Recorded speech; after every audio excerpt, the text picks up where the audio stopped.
Aku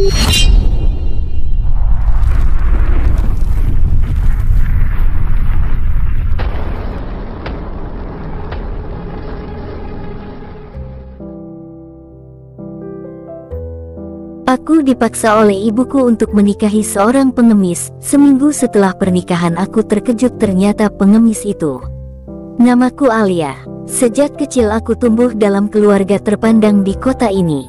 Ayahku adalah seorang dosen senior, dan ibuku, Bu Ratna, terkenal sebagai wanita yang perfeksionis dan sangat menjaga reputasi keluarga. Ia kerap menjadi panitia inti dalam acara sosial di lingkungan elit, dari pengajian sampai pertemuan ibu-ibu pejabat. Kami tinggal di rumah besar, berisi ornamen mewah dan penuh aturan. Aku terbiasa hidup teratur, bangun pagi, kuliah dengan nilai nyaris sempurna, lalu pulang tanpa celah. Tak pernah sekalipun aku membawa malu bagi keluarga. Namun semua itu runtuh ketika suatu sore ibuku memanggilku ke ruang tamu, dengan ekspresi yang tak biasa. "Ada yang ingin ibu bicarakan. Ini penting," katanya sambil menatap tajam. Aku duduk, gugup. Kukira ini tentang beasiswaku ke luar negeri. "Mulai minggu depan, kamu akan menikah." Aku tersentak. "Apa? Ibu sudah putuskan?" "Namanya Rizal. Dia orang baik, sopan, penolong, dan dia menerima kamu tanpa syarat." Aku tertawa kecil, menunggu ibuku berkata bahwa ini hanya candaan. Tapi wajahnya tetap dingin. "Latar belakangnya, siapa, Bu?" tanyaku pelan. Ibu terdiam sejenak, lalu berkata tenang, "Dia memang tak kaya. Dia hidup sederhana." Beberapa hari kemudian, aku melihat Rizal untuk pertama kalinya, seorang pria berkulit gelap, berjanggut tipis, mengenakan baju lusuh dan sendal jepit. Aku mengenalnya. Dialah pria yang sering kulihat di depan pasar, duduk diam menunduk dengan kaleng kecil di sebelahnya. Seorang pengemis. Aku mendadak ingin pingsan. "Bu, ini orang yang biasa minta-minta di depan pasar." "Iya," jawab ibu tenang. "Tapi kamu tidak tahu siapa dia sebenarnya." Ibu berutang nyawa padanya.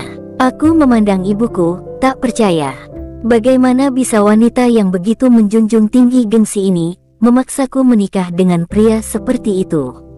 "Kenapa aku?" Ibu bilang dia menolong ibu. "Ya sudah, balas sendiri. Jangan korbankan hidupku," bentakku. Tamparan mendarat di pipiku. Tajam, panas. Tapi yang lebih sakit adalah kata-katanya. "Kamu tidak tahu apa-apa, Alaya. Kamu terlalu sombong. Ibu lakukan ini demi kamu. Kamu akan mengerti nanti." Hari itu aku menangis di kamar, merasa seperti boneka yang dipaksa bermain dalam sandiwara kehidupan. Semua yang pernah kubanggakan, pendidikan, nama baik, rencana masa depan, rasanya hancur dalam satu keputusan sepihak. Aku dipaksa menikah dengan seorang pengemis. Pagi itu, langit mendung seakan ikut merasakan muram di hatiku. Hari yang seharusnya menjadi impian setiap wanita, hari pernikahan, justru menjadi mimpi buruk dalam hidupku. Aku duduk di pelaminan dengan gaun putih yang indah, tetapi jiwaku kosong. Di sebelahku duduk pria yang bahkan tidak berani kutatap, Rizal, si pengemis yang kini resmi menjadi suamiku. Tamu undangan berdatangan, sebagian besar wajah-wajah asing bagiku. Tak ada sahabat dekat yang hadir. Aku sengaja tak memberitahu siapapun. Aku malu, teramat malu. Bahkan sahabatku sejak SMA, Vina, mengirim pesan singkat. "Lo serius nikah sama dia? Alaya, ini lo, bukan orang lain." Wake up. Aku hanya bisa menggigit bibir, menahan air mata yang nyaris jatuh. Yang paling menyakitkan adalah saat keluarga kami menyambut para tamu. Sebagian mencibir halus, sebagian lagi terang-terangan mengernyit. Ada yang berbisik di belakang, "Cantik-cantik kok nikah sama gituan." Ibu berdiri anggun di depan tamu, tersenyum seperti tak terjadi apa-apa. Ayah, ia hanya diam di sudut ruangan, wajahnya lelah. Aku tahu beliau pun tak kuasa melawan ibu. Rizal tak banyak bicara. Saat ijab kabul, suaranya tegas dan tenang, membuat beberapa orang terkesima. Tapi bagiku, itu tak mengubah fakta siapa dia. Malam itu, setelah resepsi usai dan semua tamu pulang, kami dibawa ke kamar kecil yang telah disiapkan di ujung rumah. Aku duduk di tepi ranjang, kaku, sementara Rizal berdiri di dekat jendela. "Kamu tak perlu khawatir, aku tak akan menyentuhmu, kecuali kamu yang mengizinkan," ucapnya pelan namun jelas. Aku menoleh, menatapnya. Untuk pertama kali aku benar-benar melihat wajahnya dari dekat. Matanya teduh, ada ketegasan sekaligus kesedihan di sana. Tapi hatiku terlanjur pahit. "Terima kasih, tapi tak usah bersikap seolah kamu pahlawan. Aku tak minta menikah denganmu," kataku dingin. Rizal hanya tersenyum kecil, lalu membentangkan tikar di lantai dan membaringkan tubuhnya di sana. Ia tidur membelakangi, tanpa banyak bicara lagi. Hanya suara kipas tua yang berderit memecah keheningan. Aku menatap langit-langit kamar, bertanya dalam hati, apa dosa terbesarku sampai aku harus menjalani semua ini? Dan dalam diam itu, aku tak tahu bahwa malam ini adalah awal dari kisah yang akan mengubah seluruh hidupku. Keesokan harinya, aku dibangunkan oleh suara langkah kaki Rizal yang rapi membereskan barang. Tak lama, ia mengajakku pergi. Katanya, kami akan pindah ke rumah tinggal kami yang sebenarnya. Aku diam sepanjang perjalanan, tak ingin berbasa-basi. Dalam hatiku, hanya ada satu hal, aku ingin segera lepas dari semua ini. Mobil angkot sewaan berhenti di depan sebuah gang sempit. Di ujungnya, berdiri sebuah rumah petak berdinding kayu lapuk. Atap semyakaratan, dan halaman depannya ditumbuhi ilalang liar. Aku menelan ludah. "Inilah rumah kita," kata Rizal dengan nada tenang. Aku nyaris muntah melihat kondisi rumah itu. Di dalamnya, hanya ada satu kasur tipis, kompor kecil, meja plastik, dan lemari tua. Lantai semen dingin menyambut kakiku. Apa ini layak disebut rumah? Gumamku, setengah mencibir. Rizal hanya tersenyum. "Maaf kalau tidak seperti rumahmu dulu. Tapi tempat ini cukup untuk dua orang yang saling belajar memahami." Aku ingin marah, tapi tubuhku lelah. Kupandangi kamar kecil yang hanya dibatasi tirai tipis. Di sudut ruangan, ada kamar mandi sempit yang bahkan tak memiliki pintu, hanya kain bekas menggantung. Hari pertama kulalui dengan kebisuan. Rizal keluar pagi-pagi, hanya meninggalkan sepiring nasi dan tahu goreng. Ia menulis catatan kecil. "Maaf aku pergi dulu. Jangan takut, aku akan pulang sore. Kalau butuh apa-apa, tetangga sebelah namanya Bu Sarti, orangnya baik." Aku membuang kertas itu ke lantai. Siapa dia sebenarnya? Apa pekerjaannya? Mengemis lagi. Hari demi hari berlalu. Setiap hari Rizal keluar pagi, pulang malam. Tapi yang aneh, setiap malam dia membawa makanan, kadang nasi padang, kadang mie ayam dari warung yang menurutku cukup mahal untuk ukuran pengemis. "Dari mana uangmu?" tanyaku suatu malam, saat ia meletakkan 2 bungkus nasi uduk di meja. Ia hanya menjawab, "Rezeki Allah selalu cukup, selama kita mau berusaha." Jawaban itu membuatku geram sekaligus penasaran. Ia tak pernah membawa kaleng untuk mengemis, tak ada bau khas jalanan di bajunya, dan rambutnya selalu bersih. Ada yang tidak masuk akal di sini. Puncaknya terjadi saat aku keluar ke pasar dan melihat pemilik warung nasi uduk yang sering dibawa Rizal. Saat aku menyapa, ia berkata, "Oh, Bu Rizal toh. Suami ibu itu orang baik, langganan lama kami. Biasanya dia datang naik motor besar, tapi 2 minggu ini malah jalan kaki." Katanya, lagi istirahat dari kantor. Aku tertegun. Motor besar, kantor, ada yang disembunyikan suamiku. Dan aku bertekad untuk mencari tahu. Aku tidak bisa terus hidup dalam teka-teki di rumah reot ini, bersama pria yang katanya pengemis, tapi tingkahnya seperti orang penting yang sedang menyamar. Dan disitulah, benih kecurigaanku berubah menjadi obsesi. Aku akan mengikutinya. Aku akan membongkar semua kebohongannya. Pagi itu aku bangun lebih awal. Jantungku berdegup tak menentu. Sudah 5 hari aku hidup dalam kecurigaan. Terlalu banyak keanehan yang kutemukan pada sosok Rizal.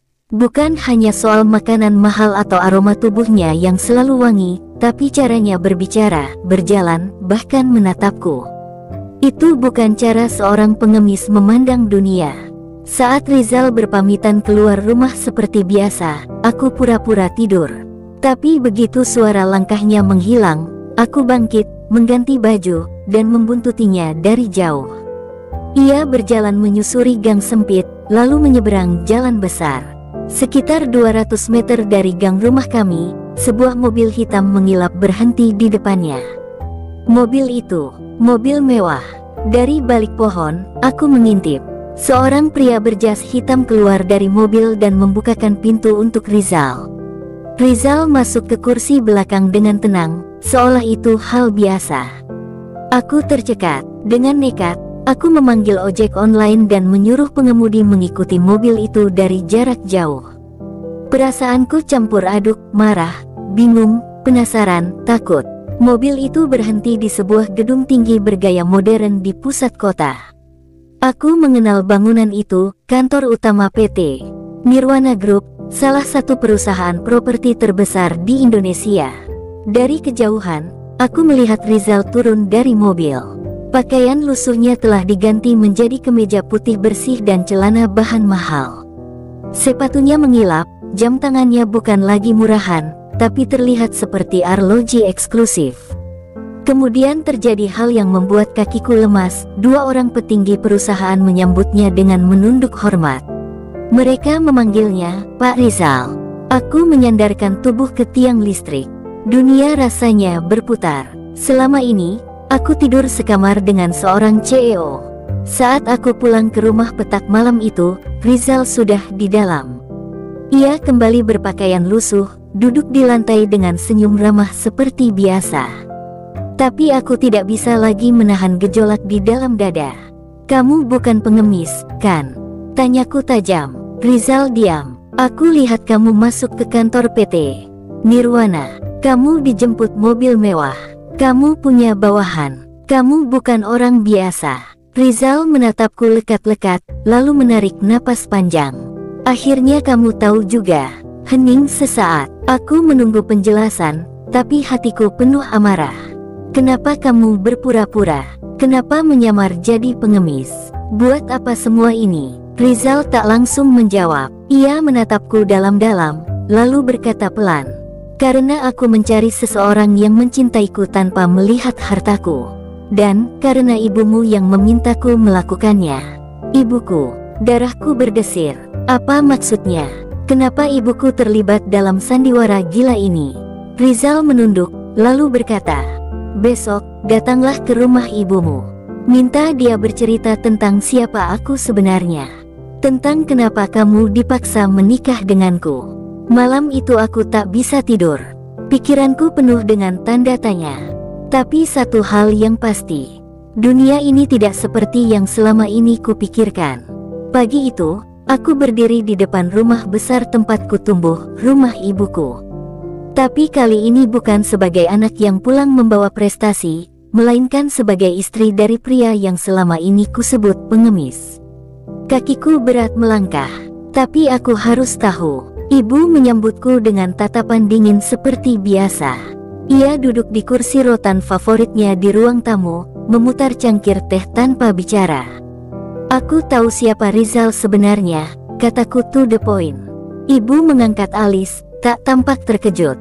"Sudah waktunya kamu tahu. Apa maksud semua ini, Bu?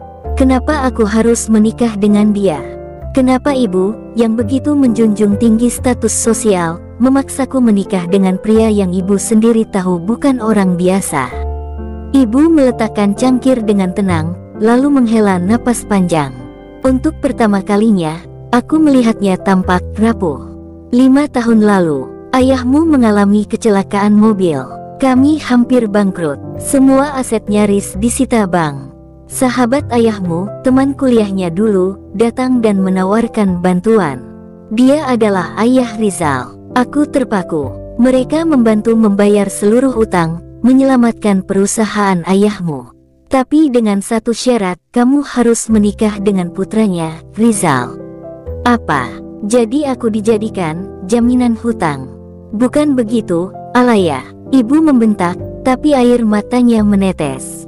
Rizal menyanggupi pernikahan itu bukan karena ingin membalas jasa, tapi karena dia sudah lama memperhatikanmu. Aku menggeleng, tak percaya. Dia pernah melihatmu saat kamu jadi pembicara seminar mahasiswa 2 tahun lalu. Ia kagum pada keberanian dan kepintaranmu. Ia tak ingin menikahimu hanya karena harta. Ia ingin tahu, apakah kamu akan mencintainya tanpa tahu siapa dia sebenarnya. Aku terdiam. Dunia seperti runtuh. Lalu kenapa menyamar jadi pengemis? Itu ide dia. Ia bilang, kalau kamu bisa menerima dirinya dalam keadaan paling rendah, maka kamu pantas berdiri di sampingnya saat ia berada di puncak. Mataku memanas. Semua kepingan misteri mulai tersusun. Kenapa ibu menyetujuinya? Ibu memandangku, suaranya gemetar. Karena untuk pertama kalinya, ibu melihat ada laki-laki yang benar-benar mencintaimu, bukan karena kecantikan, bukan karena nama besar keluarga, tapi karena hatimu. Aku menangis. Selama ini aku merasa direndahkan, dipermalukan. Tapi ternyata, aku sedang diuji, bukan oleh dunia, bukan oleh Rizal, tapi oleh cinta itu sendiri. Dan hari itu, untuk pertama kalinya, aku mulai bertanya, apa aku sudah benar-benar mengenal Rizal? Atau justru selama ini akulah yang terlalu sibuk menilai dari permukaan? Setelah percakapan mengejutkan dengan ibu, aku berjalan pulang ke rumah petak kami dengan pikiran kacau. Dunia di sekitarku terasa asing. Dulu aku melihat Rizal sebagai orang rendahan, seseorang yang tak layak bersanding denganku. Tapi kini, aku menyadari aku yang selama ini buta. Saat pintu rumahku buka, Rizal sedang menyapu lantai.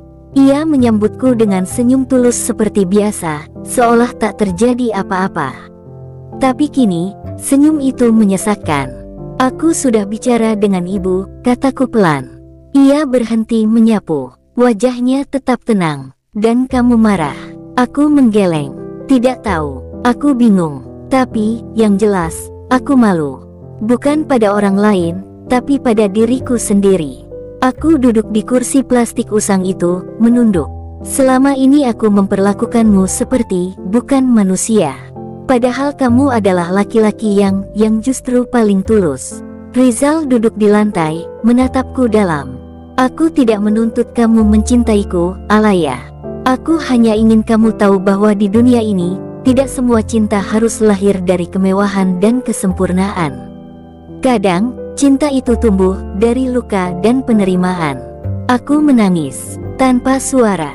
Air mata jatuh begitu saja.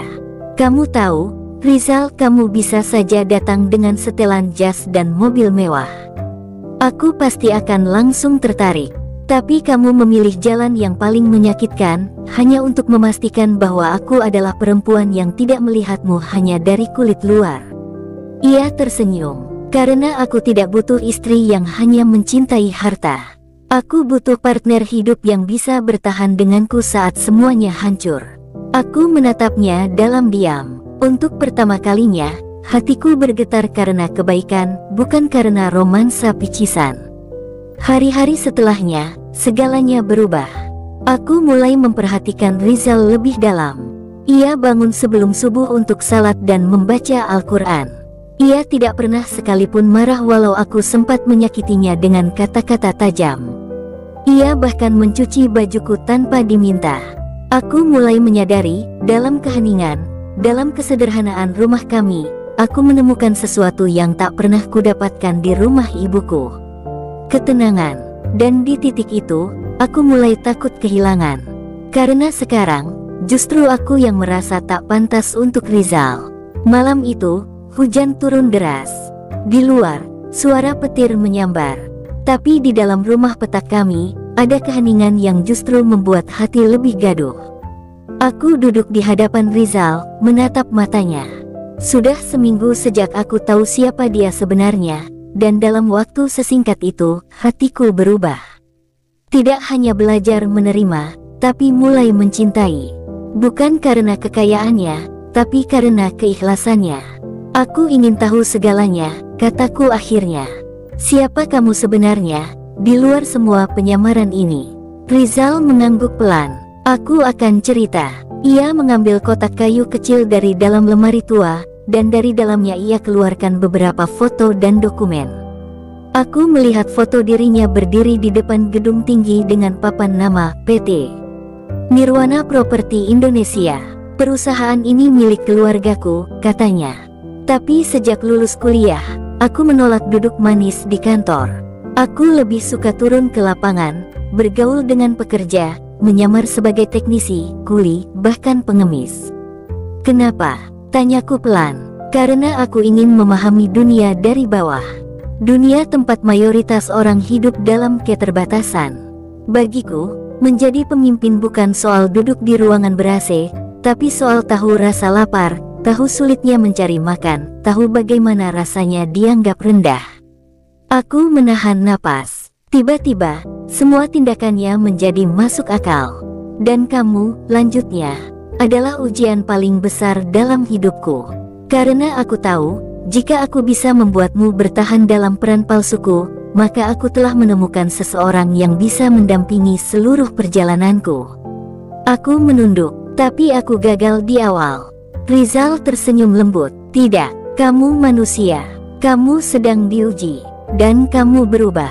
Itu lebih berarti. Aku menatap wajahnya, dan untuk pertama kalinya, aku melihat seorang pria sejati, bukan dari kekayaan, tapi dari kerendahan hatinya. Lalu Rizal berdiri dan berkata, besok, aku ingin kamu ikut bersamaku. Kita akan pindah ke rumah kita yang sesungguhnya.